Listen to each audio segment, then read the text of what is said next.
తెలుగు సంబరాల తీయదనం అలనాటి రుచుల సరికొత్త రూపం పరంపర స్వీట్స్. ఆంధ్రప్రదేశ్లో కూటమి ప్రభుత్వం ఏర్పడిన తర్వాత స్థానిక సంస్థల్లో కూడా బలాబలాల్లో శరవేగంగా మార్పులు వస్తున్నాయి. ఇప్పుడు గ్రేటర్ విశాఖపట్నం వంతు ఇప్పటి వరకు అధికారంలో ఉన్నటువంటి వైసీపీకి అనుకూలంగా ఉన్నటువంటి కార్పొరేటర్లు అందరూ కూడా ఒక్కొక్కరు కూడా తాజాగా అధికారంలోకి వచ్చినటువంటి కూటమి పరంగా విలీనాలు జరుగుతున్నటువంటి పరిస్థితి కనిపిస్తుంది. అదే తరహాలో విశాఖ పీఠం విషయంలో జనసేన టీడీపీ చాలా గట్టిగా ప్రయత్నాలు చేస్తున్నాయి. ఇప్పుడు తాజాగా జనసేనలోకి వలసల పర్వం కొనసాగుతుంది. గతంలో వైసీపీ నుంచి కార్పొరేటర్గా రిప్రజెంట్ చేసినటువంటి వంశీకృష్ణ యాదవ్ ఇప్పుడు జనసేన పార్టీ నుంచి విశాఖ దక్షిణ నియోజకవర్గంలో గెలుపొందడం, అక్కడ మారినటువంటి బలగాల పరిస్థితుల నేపథ్యంలో వరుసగా కూటమిలోకి చేరుతున్నటువంటి వారి సంఖ్య పెరుగుతోంది. తాజాగా జనసేన పార్టీ నేత మంత్రి నాదెండ్ల మనోహర్ సమక్షంలో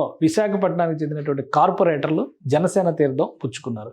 అవిశ్వాస తీర్మానం పెట్టినటువంటి నేపథ్యంలో విశాఖ మేయర్ పీఠం ఎవరికి దక్కుతుంది, ఆల్రెడీ మేయర్ పీఠం మీద కూర్చున్నటువంటి వైసీపీ నాయకురాలు ఆ సీటును నిలబెట్టుకోగలరా లేరా అనేటువంటి ఆసక్తికరమైనటువంటి చర్చ జరుగుతుంది. అసలు పార్టీలో చేరికలకు సంబంధించినటువంటి అంశాలను ఒకసారి విశ్లేషిద్దాం. జనసేన పార్టీ అఫీషియల్గా రిలీజ్ చేసినటువంటి నోట్ ప్రకారం చూస్తే పార్టీ రాజకీయ వ్యవహారాల కమిటీ చైర్మన్ నాదెండ్ల మనోహర్ గారి ఆధ్వర్యంలో ఈ చేరికలు జరిగినాయి. గ్రేటర్ విశాఖపట్నం మున్సిపల్ కార్పొరేషన్కి చెందిన పలువురు వైసీపీ కార్పొరేటర్లు జనసేన పార్టీలో చేరారు. రాష్ట్ర పౌర సరఫరాల శాఖ మంత్రి నాదెండ్ల మనోహర్ గారి సమక్షంలో ఈ చేరికలు జరిగాయి. Greater Visakha YCP working president, GVMC cooption సభ్యుడిగా ఉన్నటువంటి బెహ్రా భాస్కర్ రావు జనసేన పార్టీలో చేరారు. అలానే గాజువాక 74వ division corporator Tippala Vamsi Reddy, greater Visakha YCP యువజన విభాగం నాయకుడు ఆళ్ల శివగణేష్, ఆయన అనుచరులు వీళ్ళందరూ జాయిన్ అయ్యారు. ఇక విశాఖ దక్షిణ నియోజకవర్గం నుంచి వంశీకృష్ణ యాదవ్ ఆధ్వర్యంలో వీరంతా జాయిన్ అయ్యారు. 91, 92 డివిజన్లకు చెందిన కార్పొరేటర్లు శ్రీమతి కుంచే జ్యోత్స్న, బేరా స్వర్ణలత శివదేవి కూడా జనసేనలో చేరుతున్నారు. అంటే ఇంకా మరొక ఇద్దరు వస్తారు అనేటువంటి హింట్ ఇచ్చారు.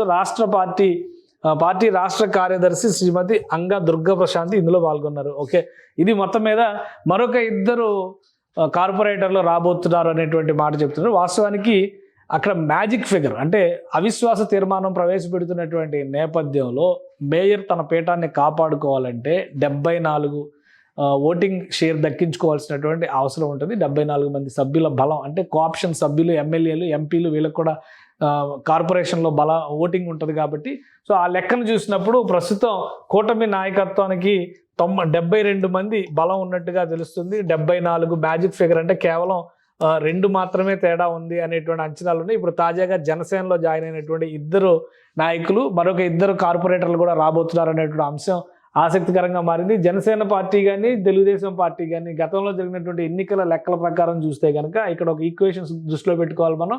వైఎస్ఆర్సీపీ 2021లో విశాఖ మున్సిపల్ కార్పొరేషన్కి జరిగినటువంటి ఎన్నికల్లో వచ్చినటువంటి ఫలితాలు ఇవి. మొత్తం 98 స్థానాలు ఉన్నాయి. అయితే అందులో 58 స్థానాలు వైసీపీ గెలుచుకుని విశాఖలో మేయర్ పీఠాన్ని దక్కించుకుంది. తెలుగుదేశం పార్టీ 30 సీట్లు దక్కించుకుంది. స్వతంత్రులు ఒక 4 గెలిచారు. జనసేన పార్టీ 3 స్థానాల్లో గెలిచింది. బీజేపీ 1, అలానే సిపిఐ, సిపిఎం 2 చెరొక సీటు గెలుచుకున్నటువంటి పరిస్థితి. ఇప్పుడు మారినటువంటి ఈక్వేషన్స్ ప్రకారం చూస్తే కనుక ఈ 4 కూడా వస్తే ఇక్కడ 34 అవుతాయి. ఆల్రెడీ తెలుగుదేశంలో కొన్ని చేరికలు జరిగినాయి, ఇప్పుడు జనసేనలో కొన్ని చేరికలు జరిగినాయి. అలానే ఎమ్మెల్యే, ఎమ్మెల్సీలకు సంబంధించినటువంటి బలాలు ఇందులో అన్నీ చూసుకుంటే కనుక కూటమి నాయకత్వానికి ఎక్కువ ఎడ్జ్ కనిపిస్తుంది. అయితే 58 మంది సభ్యులు అఫీషియల్గా తమ పార్టీ గుర్తుపైన గెలిచారు కాబట్టి విప్ జారీ చేయడం ద్వారా విశాఖ పీఠాన్ని కాపాడుకుంటామంటూ వైసీపీ నేతలు చెప్తున్నారు. కానీ విప్ ఉల్లంఘించి ఎంతమంది ఓటు వేసేటువంటి అవకాశం ఉంటుంది? పార్టీ మారి కండువాలు కప్పుకున్నటువంటి వాళ్ళని వైసీపీ ఆపగలుగుతుందా, మేయర్ పీఠాన్ని కాపాడుకోగలుగుతుందా అనేటువంటి చర్చ ఆసక్తికరంగా మారింది. తాజా చేరికల ద్వారా కూటమికి కావాల్సినటువంటి బలం వచ్చినట్టే కనిపిస్తుంది. సో అవిశ్వాస తీర్మానం పైన ఓటింగ్ జరిగేటువంటి క్రమంలో కూటమి నాయకత్వం గ్రేటర్ విశాఖలో గెలుపు జెండా ఎగరేసేటువంటి అవకాశాలు పుష్కలంగా కనిపిస్తున్నాయి. సుమన్ టీవీలో మీ పర్సనల్ అండ్ బిజినెస్ ప్రమోషన్స్ కోసం కింది నెంబర్కి కాంటాక్ట్ చేయండి.